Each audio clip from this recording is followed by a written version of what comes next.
loves pretty dresses, hair has to be just so, stubs out a cigarette whilst telling everyone she's a non-smoker, breathy and friendly in public, and a bit of a crosspatch in private.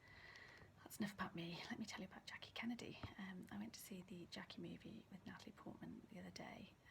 Natalie Portman is incredible in the role. It focuses on the few days after the assassination of JFK, in particular an interview that Jackie did with a journalist from Life magazine, a journalist played by Billy Crudup. She's dealing with the aftermath of her husband's death. At the time, things were still very much up in the air, and this comes across very well, that although they had a suspect, they didn't know if he was working alone and if she and their children were still in danger. And she is also at the same time trying to create the myth of Camelot, so that her husband is remembered in the way that she wants him to be, and she's very astute at this.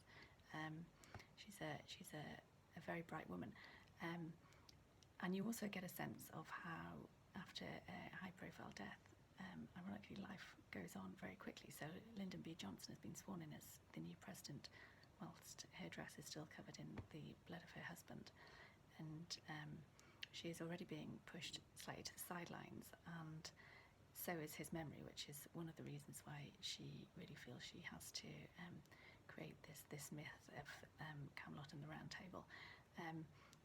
She really is good in the role, but it's the film lets her down. It's not a particularly long film, but it does feel very long. It really feels like it's dragging.